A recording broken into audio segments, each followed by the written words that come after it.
Bundy's Garage, John Bundy here. I'm here with Josh. He's got a pretty amazing story that I'd like to share with us. It involves all do-it-yourselfers, shade tree mechanics, anybody that works on their own vehicle needs to hear what he has to say. Tell us in your own words what exactly happened, Josh. Awesome. So it all started, had a buddy approach me, and basically, he had a 1980 Datsun 280Z, so old school Japanese muscle, 6-cylinder car. And he said, hey man, he said, can you help me change my brakes? I said, not a problem, dude. I'll help you change your brakes. So I told him, bring it over on Friday. We'll just wheel it up onto the curb, right outside of my house because I didn't have a flat garage area to work on. And so, boosted the front end of the car up. Now, this is pretty important to the story, but the street was pretty tilted, you want to say? Yeah, if you think about, like, if you're in the front of your house towards the gutter of the street, it's going to kind of slant inwards towards the house. And so not even thinking about it, it seemed flat enough. And so, we put the car up, put it on stands, take both the tires off, change the front brake pads. Did you put the whole car, like 4 jack stands you used, or just 2 for the back? It was just 2 in the front. We were just taking the front up first. Okay. And then so we changed the brakes, bled them, everything was fine, put the tires back on, and then so now it's time to do the back. So you grabbed the jack stands from the front, took them to the back. Exactly, and so now the whole back end of the car is up in the air. Take both the tires off, and I was trying to get the bolt loose to the caliper there, and the back of the car has a drum caliper combo.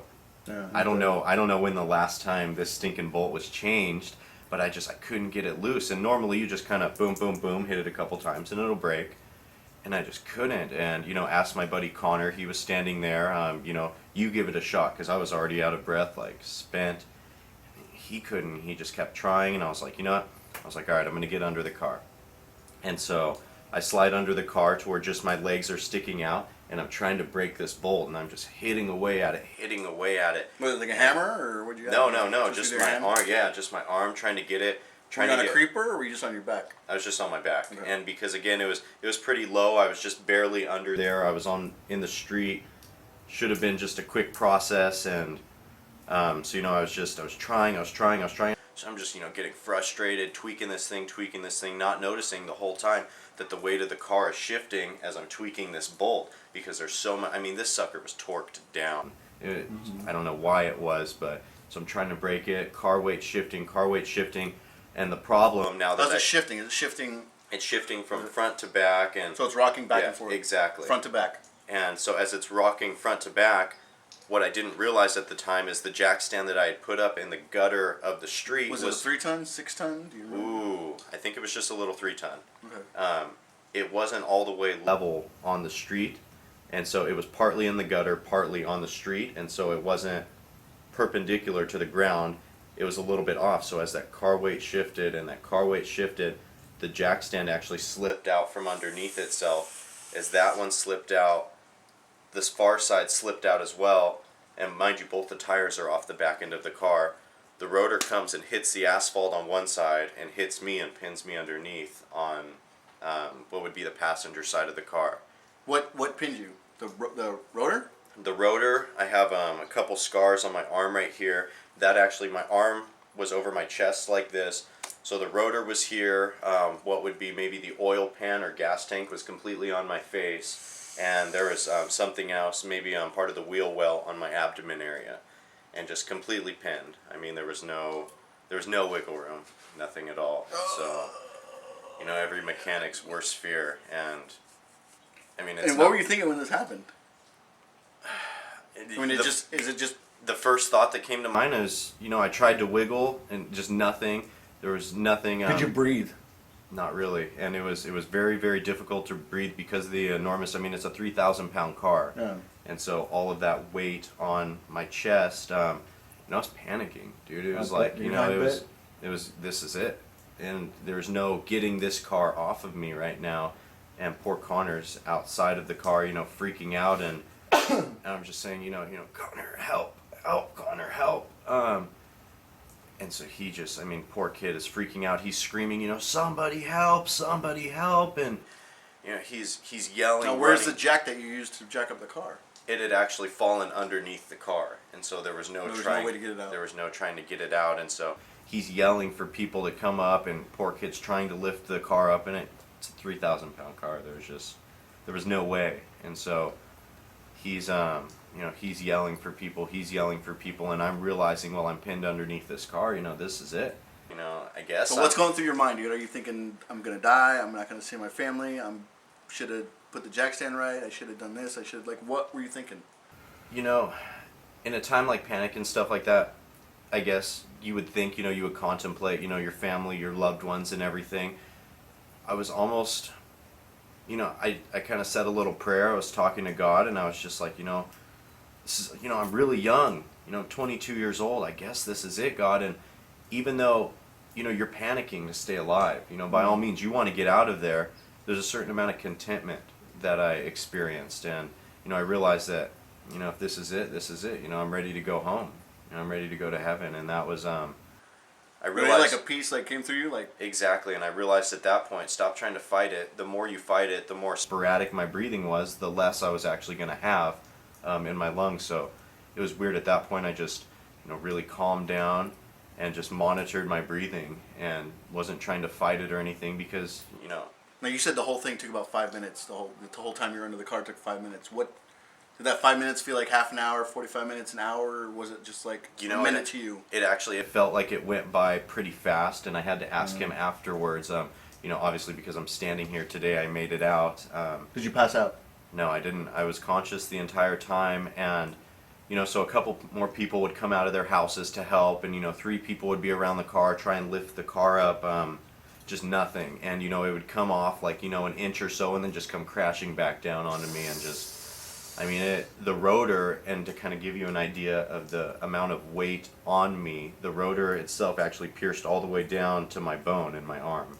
And so it was right here, and it went all the way almost through my entire arm, and thank God for my arm being right here, because the trauma surgeon later would say that that was the only thing that kept the car from impaling my chest.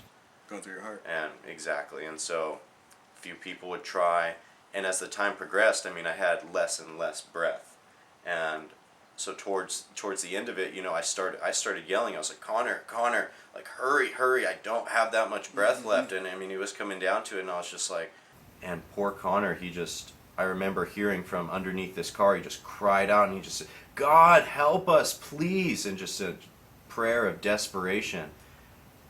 And the neighbor said as soon as he prayed that prayer, same exact amount of people that couldn't lift this car 10 seconds ago were able to pull this car up just enough to where somebody pulled me out from underneath it.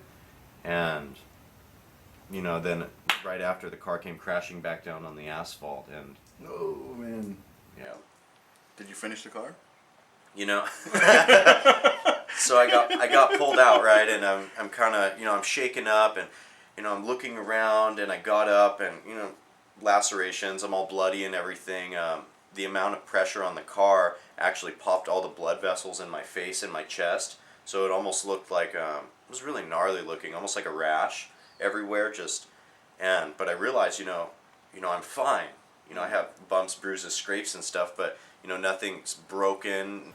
At that point, I called another buddy to come over, and he had a big jack that he was going to jack up the car and get all the jack stands from underneath it. Couldn't just leave this car sitting on the ground. And so he came over and helped my buddy Connor finish the whole job.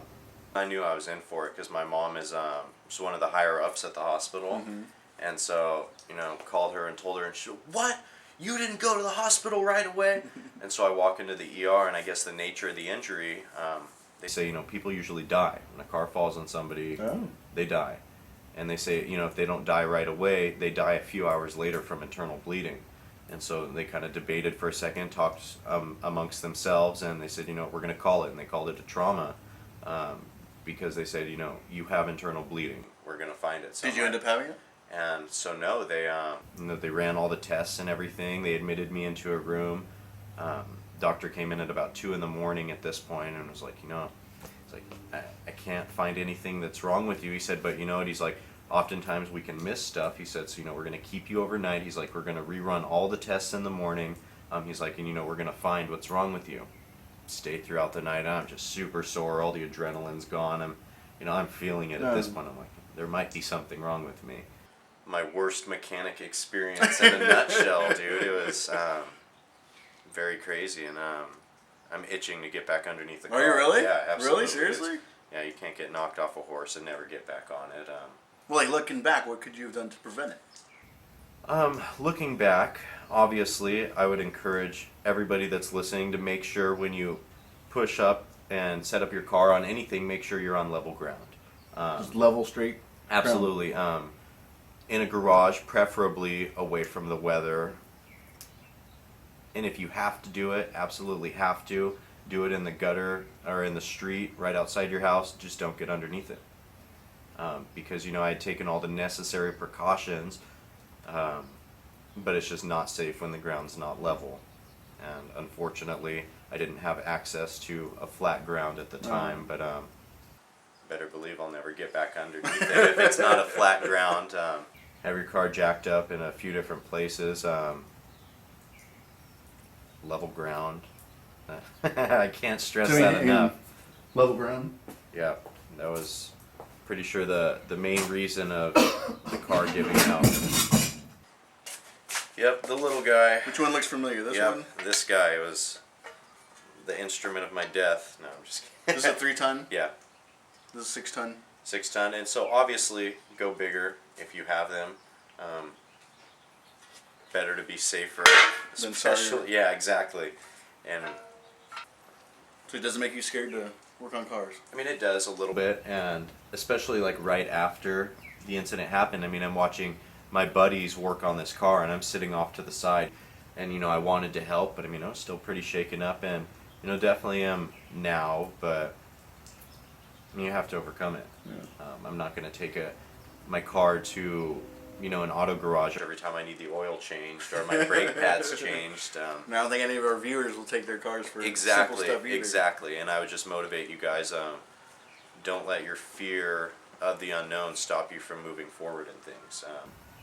It might have been a fluke thing once that happened, and it's never going to happen again. And sure, I'll be a little bit more apprehensive the next time I get underneath the car. Definitely a lot more careful.